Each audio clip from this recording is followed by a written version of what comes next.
আমার দেশের মা বাপে ফুতেরে ডাক্তার বানায়, ফুতেরে ইঞ্জিনিয়ার বানায়, ফুতেরে কন্ট্রাক্টর বানায়, ফুতেরে বিদেশ বানায়, টাকা কামাই করে হালাল না হারাম একবারও চিন্তা করে না, খালি টাকা দাও টাকা দাও টাকা দাও, ঠিক কিনা কম?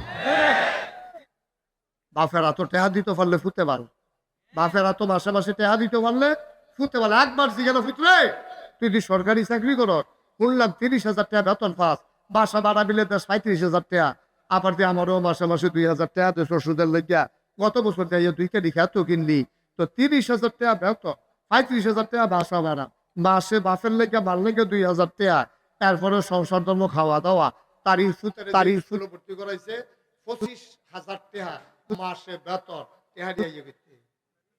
একবারও বাপে জিগায় না। এবারে মসজিদ কমিটির সভাপতি হইয়া বইয়া রয়েছে, এবারে গাড়ি রাখছে, গত বছর হজ করে আইছে, ফুতে কি টিহা কামাই করে এবারে রাতও দেয়, এবারে জিগাইছে না। বাংলাদেশ আমি অনেক বাপ দেখেছি, ছেলে ঘুষ খায় দেখা বাপে কইছে তোর গরো খানা আমার হারাম, ঠিক কি রাখো? ফুতে ঘুষ খায়, বাপে কইছে অসম্ভব, তুমি আমার ফুত হইতে পারবা, আমি জানি তুমি ঘুষ খাও, নাহলে এত টাকা তুমি কামাই করার কথা না।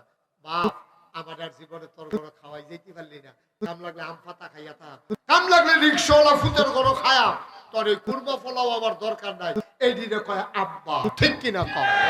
এই হলো মুসলমান, এই দিনে কয় মুসলমান।